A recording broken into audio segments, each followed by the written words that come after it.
What's up, YouTube? So you guys have been asking me some specifics about my training in Aimlab, and I've never actually shown them, and there's a good reason. Aimlab records like butt. It is awful. Every time I record it, it pretty much puts my computer on its knees. Actually, it's easier for me to stream than it is for me to record Aimlab. And since I'm dropping frames, it makes playing incredibly difficult. I actually got motion sick attempting to do it today, and then I lost all my coverage because I tried to capture it with OBS, and I lost everything.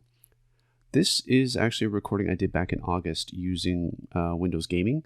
It was also slowing everything down and making it jittery, so everything I do in this video is going to be garbage, but at least it'll give you an idea of the tests that I'm doing and some pointers on them. So this is going to be a long video. With no further ado, let's get into it with the first test. Okay, so first up we have Strafe Track Standard. This one we're using a 9mm. It's a good warm-up, and I don't say it's like the most applicable to game. Nothing really ever strafes this slow, although there's a good variety to the movement, so it kind of gets you used to a bunch of different movement patterns when it comes to strafing. So I think I have this one in the beginning simply because it's not too stressful compared to some of the other ones, which you'll see later, which can get pretty stressful.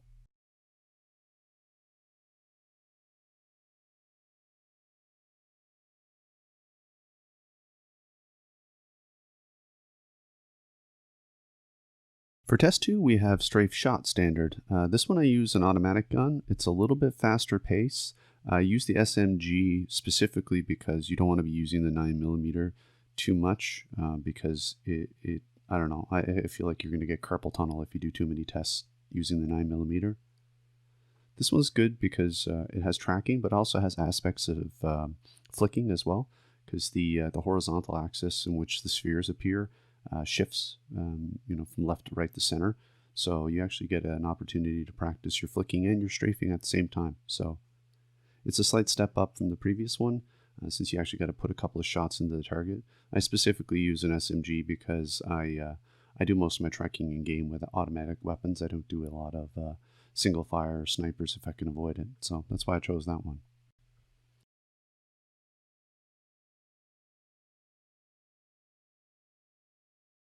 On to test 3, and now stuff starts to get more annoying.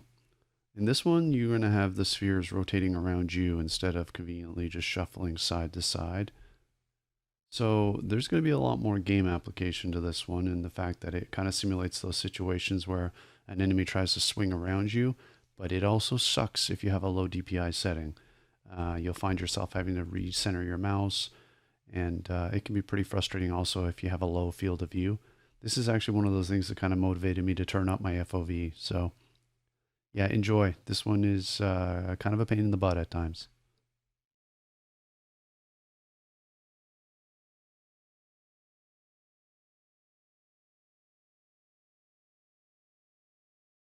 Oh, so you thought circle shot was annoying. Well, welcome to test 4, circle track. This one's challenging. This one is going to actually push your ability to track.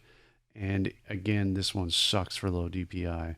That thing seems to spin around just the right tempo to kind of throw you off. So this one is one I found actually was really helping me. Although it was also one of those ones that made me doubt whether or not I could keep going at 400 DPI, or whether I actually needed to up my sensitivity, because there were times when this really just, it gets aggravating. This is probably easier for high DPI players, but I guess maybe there's other tests where they are punished. This one punishes low DPI.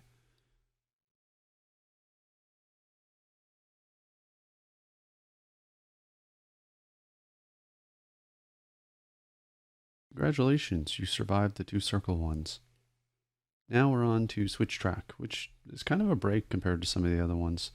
This one, I'm not really sure what the in-game functionality is, but it's good for low DPI. You're only ever making small changes between targets, so I don't find this one a particularly difficult challenge. Then again, I don't get like super high scores either.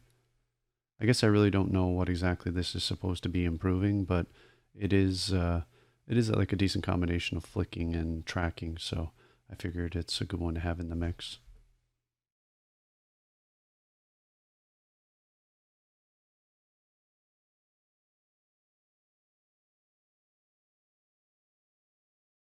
On to test 6, Blink Shot.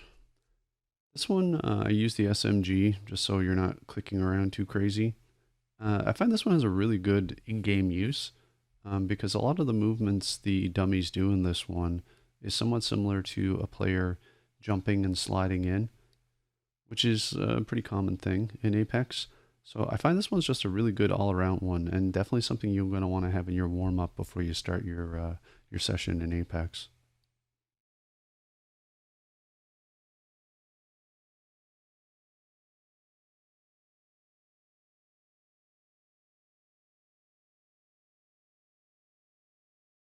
Okay, so now we have Rocket Shot. This one's more movement focused. It's also really good if you run into Octanes using bounce pads in the game because it is very similar to the movement they have, even with the new double jump. They kind of hang in the air a bit, so it's really good to get used to shooting people off the bounce pad, actually. There's a lot of movement involved because you have the rockets flying at you. I don't know whether or not you actually need to force yourself to avoid the rockets, but it's not a bad idea just to get used to the strafing. Again, I'm using an automatic weapon for this one, so it's not too draining on whoever's doing it. But it's yeah, it actually has direct in-game benefits. I've definitely shot people coming off the bounce pad and reflected back specifically on this test.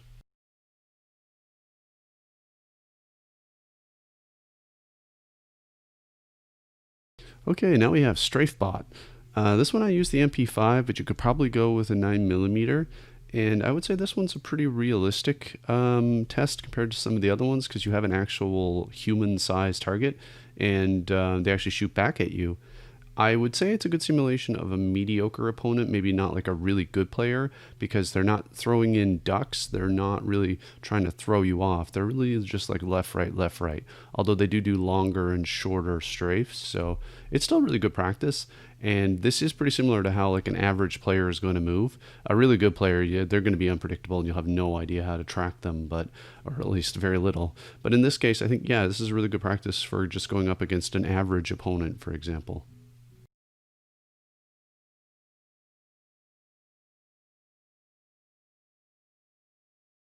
Okay, Ninja Shot.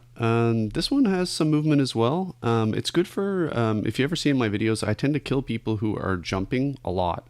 Like when people jump, I have a tendency to isolate in on them, and that's when I get a lot of my kills. This is really good practice for that, and I call it the kind of the rainbow. When somebody leaves the ground, there's that arc, and then they hit the ground again.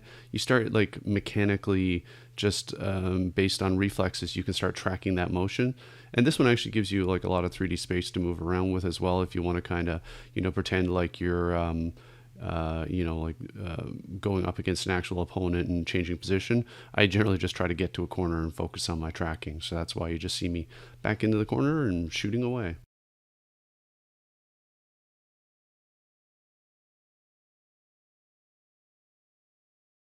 All right, now we have free track. Hello, carpal tunnel. This one is tough. I hate it. This one actually also encourages you to target headshots. You pretty much have to move around in this one, or the target will get really far away from you. In the latest update, they'll also crouch spam as well. This one is actually a really good simulation of playing against a good player. They will rotate around you, they will strafe back and forth, they'll jump to throw you off, they'll all of a sudden cut a quick angle, they'll try to get close, they'll try to back off. So yeah, this one's going to kind of challenge your tracking extremely. I have tons of difficulty with this one, and I honestly don't know if you should do this with 9mm or not because this is potentially carpal tunnel inducing because you are clicking like a madman. So keep that in mind. You may want to switch this to an MP5, and I believe I have done it in the past with an MP5 as well. So take that into consideration before you add this one to your queue.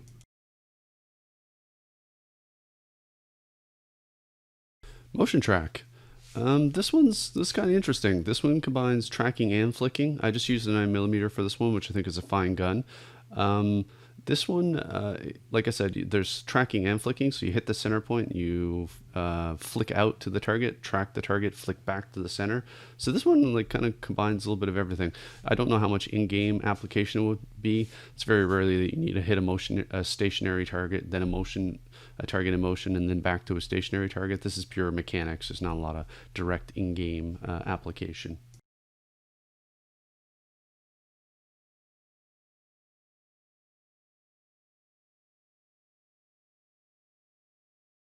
Sphere Track. Simulating the world's most evil crypto drone. This is extremely punishing for low DPI, and this is exhausting. This is one of those ones, if you are like me and you do like 400 DPI 2 sensitivity in Apex, you are just going to hate this. That orb does not move slow, it's evil. Like, it will literally like dip below your field of view, so it'll go under your hands, it'll go over your head, it will go behind you, it'll wrap around, and it's so similar to a crypto drone. I was actually calling upon this training the other day in one of my games that I was streaming, where I was trying to hit a crypto drone, which I didn't do, but I hit it twice. I couldn't kill it completely. But yeah, this has direct application, because this is literally like a crypto drone simulator.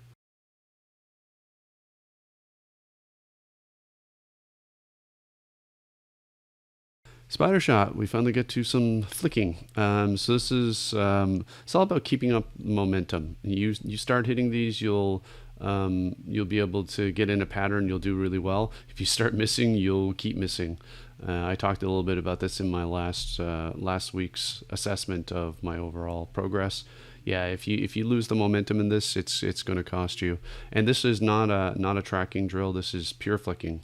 So it's really it's a good thing to have in there, just as part of your warm up. As you can see, I started whiffing shots right there.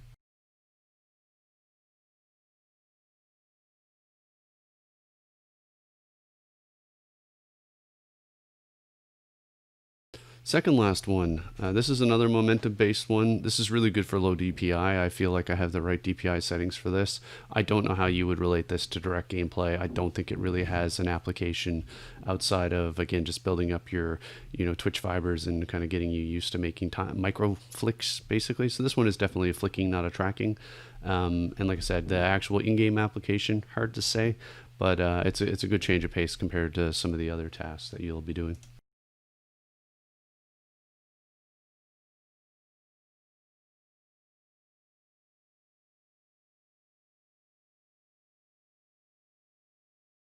Decision shot, the final one, the cooldown. This one has medium-sized targets, and I guess one in-game application, it would be good for games that have friendly fire, because you need to identify what the color of the center sphere is, and you need to hit that same color when you flick out. So you can't just randomly flick at the first thing that you see. Yeah, I mean, I don't think there's as much direct relation to Apex. Part of the reason I put this in here is just to help with my cognition scores, just because I don't really have anything else that tracks it. But it's also a really good flicking drill, so help with your like shotgun, wingman type shots. So it definitely has an application too. But this was really more to just kind of round out my score, so I was actually getting some cognition numbers. And that is that. You are finished my strain-free Apex training. I believe it is actually available if you go to the online site for Aimlab. I did upload this at some point, so I think you can actually find it. I'm not sure if it's still called strain-free Apex. I may have called it something else. It could just be Apex Training or something like that, but you'll actually see Grivoc under the name, so I can't imagine there's too many other training playlists uploaded by someone named Grivoc. So if you see it, that's probably mine. It may be slightly different than the version you see here, but yeah, this is what I usually like to run through before I'm playing, if I can be bothered. Sometimes I just kind of want to get into game, but if I have the time, I definitely try to run through this. So yeah, if you're looking for insights into what I do when I'm running through Aimlab, this is what I do. And I will not be doing anything like this anytime soon, because as a result of trying to record this 3 times, I have tanked all my scores.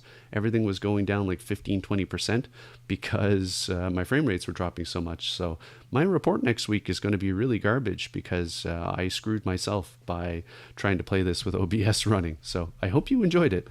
And as always, hope this helped, and thanks for watching. Did you like that video? What, you did? Oh, here are some other videos on the left, and a subscribe button. Just look at it. Don't you want to click it?